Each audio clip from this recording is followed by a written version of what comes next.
বুঝি নাই। উনি কি জানে যে তরুণদেরকে উনি দল করিয়েছে, তরুণদেরকে জিতিয়ে আনার জন্য এটা জিতে আসবে মানে অ্যাকচুয়ালি কি আমি মনে করি এটা একটা উৎসাহ, এবং আমি মনে করি উৎসাহ দেওয়া উচিত। বাংলাদেশে তরুণদেরকে উৎসাহ দেওয়াটা আমি মনে করি এটা আমাদের নৈতিক দায়িত্ব। এবং তরুণরা যদি ধরেন এখানে অনেক ক্ষেত্রে আছে যে আপনার যদি বিরোধী দলই না থাকে আপনি সরকার প্রধান হবেন কিভাবে? আপনি একটা সরকার চালাবেন, আপনার তো গণতান্ত্রিক গভর্নমেন্ট বলে আপনার তো সমালোচক থাকতে হবে, বিরোধী দল থাকতে হবে। সো তরুণরা যদি এখানে না থাকে আপনার পলিটিক্সটা তো রিলেভেন্ট থাকবে না। পলিটিক্সটাকে, পলিটিক্যাল এনভায়রনমেন্টটাকে রিলেভেন্ট রাখতে গেলে এই মুহূর্তে তরুণদেরকে অ্যাক্টিভ রাখতে হবে। তরুণরা ইনঅ্যাক্টিভ হয়ে গেলে আপনার পলিটিক্যাল রিলেভেন্সটা হারাবে। মানুষজন এখানে তখন এই TV, media, talk show, Facebook, social media সবকিছু দেখবেন অনেকটা নিষ্ক্রিয় হয়ে যাবে, অনেকটা চুপচাপ হয়ে যাবে। অসংখ্য ধন্যবাদ। আমরা শেষ করব। শেষ একটি হা ভোটের প্রচারণা করছে না বিএনপি, বাট জামাত এবং আমরা দেখলাম যে শিবিরের উদ্যোগ নিয়েছে, 15টা ওরা প্রোগ্রাম ঘোষণা করেছে, এনসিপি থেকেও বলছে, কিন্তু বিএনপি থেকে কোনো উদ্যোগ নেই। এটা নিয়েও অনেক খোঁচাখুচি হচ্ছে। আপনি কি মনে করেন? এখানে বিএনপিকে এখানে একটা জায়গায় ব্লেম করা হচ্ছে। সেটা হচ্ছে কি এই হাবরটার পেছনে অনেক বড় কনস্পিরেসি আছে। এটা বিএনপির ভিতরে না, শুধু সারা বাংলাদেশে অনেকের মধ্যে একটা সন্দেহ। আমি তো আপনাকেও প্রশ্ন করি, আপনিও বলবেন যে আমার এটা সন্দেহ আছে, সবাই বলবে। এই হাবরটা কিন্তু একটা ক্লিয়ার কাট হাবট না, যে এই হাবরটা যদি আপনার আজ থেকে 6 মাস আগে হতো বিএনপিকে অবশ্যই সাথে পেত, সবাইকে সাথে পেত। হাবরটা এমন একটা সময় দেওয়া হয়েছে যে হাবরটা তার গ্রহণযোগ্যতা হারিয়েছে। আপনি খেয়াল রাখবেন একটা বিষয়, যেমন ধরেন আপনার কি বলে যে আপনার ফ্যামিলির একজন মেম্বারের যেদিন জন্মদিন ওই দিনই আপনি আপনার ফ্যামিলি আরেকজন মেম্বারের বিবাহ দিন ঠিক করেছেন। এখন যার জন্মদিন সে ভাবতেই পারে উদ্দেশ্যটা কি আমার জন্মদিনটাকে মনে হয় মেলান করা, আর যার বিবাহ সে মনে করবে উদ্দেশ্যটাকে মনে হয় আমার বিবাহ দিনটা মনে হয় একটু মেলান করা। দুইজনেই সন্দেহ চোখে দেখবে, অথবা তার জন্মদিনকে গুরুত্ব দেওয়া, আবার জন্মদিন যার সে মনে করবে ওর বিবাহ ডেটটাকে মনে হয় বেশি গুরুত্ব দেওয়া। এই জিনিসটা করার দরকার ছিল না তো। আপনি জন্মদিন যেদিন ওইটা তো চেঞ্জ করার সুযোগ নাই, বিবাহ দিনটা তো বদলাইতে পারতেন, তাই না? তো এই ছোটখাটো বিষয়গুলো এই জায়গায় ভুল করে আমরা বড় ধরনের একটা নিয়ে আসি, নেগেটিভ ইম্প্যাক্টটা নিয়ে আসি। এখানে এই হা ভোটটা না ভোটটা এটা তো অনেক আগেই করা যেত, কেন করেনি তারা? আর যেহেতু হা ভোট না ভোট আপনি করতেই পারে নাই, এখন বলবে যে বিএনপির জন্য করি নাই আমরা। ইলেকশনের দিন এই হা ভোট না ভোটের মানেটা কি? এটা পরিষ্কার বোঝা যায় জিনিসটার মধ্যে।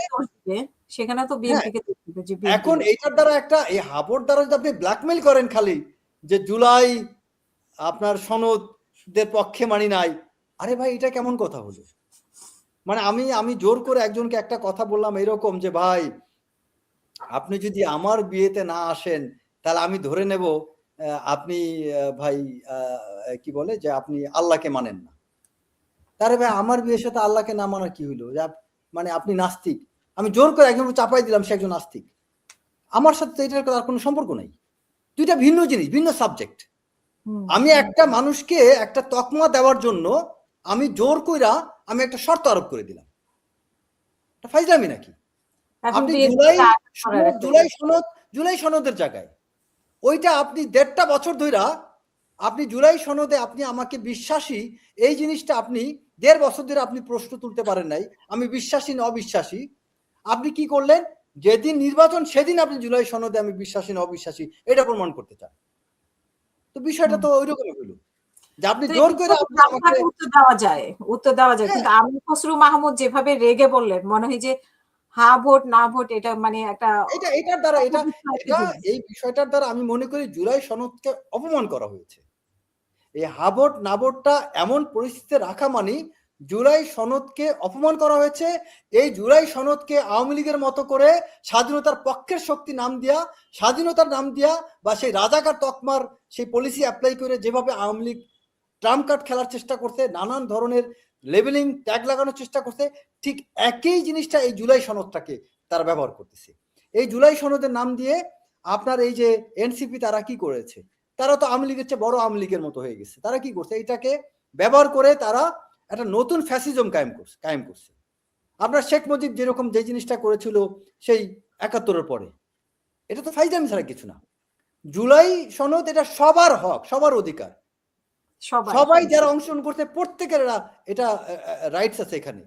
তুমি একাই সবারই এটা বিএনপি যখন স্বাক্ষর হবে, হ্যাঁ হবে না হবে, এটা তুমি একা ডিসাইড করে কেন, সবাই ডিসাইড করবে। বিএনপি হচ্ছে one of the biggest major stakeholder, সবচেয়ে বড় স্টেক হোল্ডারকে আপনি প্রতিদ্বন্দ্বী বানাই দিচ্ছেন এবং নেগেটিভলি। এটা তো এই জিনিসগুলোর কারণে আপনার সত্যিকার অর্থে এটা গ্রহণযোগ্যতাটাকে প্রশ্নবিদ্ধ করা হয়েছে। দেখেন ভোটকে সামনে রেখে এটাই বোঝানোর চেষ্টা করছে যে বিএনপি জুলাই বিরোধী এবং জুলাই সনদের বিরোধী, বিএনপি কে ভোট দেওয়া যাবে না। এইগুলো তারা পলিটিক্যাল স্টেটমেন্ট দিবে, এটার জন্য আমি তাদেরকে দোষ দিই না। তারা এই পলিটিক্যাল স্টেটমেন্ট দিতে পারে। বিএনপির উচিত যুক্তির মাধ্যমে এটাকে প্রত্যুত্তর দেওয়া, মানে বকস কথাবার্তা না বলে উল্টা পাল্টা স্টাইলিশ স্টেটমেন্ট না দিয়ে এটা যথাযোগ্য প্রত্যুত্তর বিএনপিকে দেওয়া উচিত। আর কিছু কিছু ক্ষেত্রে আমি মনে করি বিএনপির সব নেতার কথা বলা ঠিক না। এদের সামনে নির্বাচন, এই নির্বাচনের আগ মুহূর্তে বিএনপির সেট করে দেওয়া উচিত কারা কারা কথা বলবে, কারা কারা কথা বলবে না। যাকে তাকে দিয়ে এই বকবাজি করাটা ঠিক না। অনেকে কথা বলতে পারে না, তাতে কথা বলা হয় না। বিএনপির অনেকে আছে যে কথা বলে নিজে হিরো হইতে চায়, তার জরুরি না। জরুরি হচ্ছে যে কথা বলে বিএনপিকে হিরো বানাইতে পারে, তাকে দিয়ে কথা বলা। সেটা না করে আপনারা কি করতেছেন, মানে আপনার এখানে ভেড়ার পালের মতো সবাইকে দিয়ে কথা বলাচ্ছেন। এতে কি হচ্ছে, ভুলভাল কথা বলে দলটাকে বিতর্কিত করতেছে, দলের ভাবমূর্তি নষ্ট করতেছে, একটা বিএনপির মতো বড় দলকে বাচ্চা পোলাপানের কাছে প্রতিদ্বন্দ্বী করে তুলতেছে। এটা তো বিএনপিকে অসম্মান করা, অপমান করা হয়। বিএনপি কবেকার দল? এইসব ছেলেদেরকে কাউন্টার করা উচিত ছাত্র দলের, যুব দলেরও না, বিএনপিরও না। ছাত্র দল should be enough to counter them. যদি বিএনপি এটা না বুঝে ছাত্র দলের দায়িত্ব আমাকে দিক, আমি ছাত্র দলকে ট্রেন আপ করবো, তাদেরকে আই গিভ ইউ চ্যালেঞ্জ। আমাকে 1 মাস ছাত্র দল আমার অধীনে ট্রেনিং দেওয়া, আমি যদি এদেরকে যথাযোগ্য ট্রেন করতে না পারি এনসিপি কে কাউন্টার করার জন্য,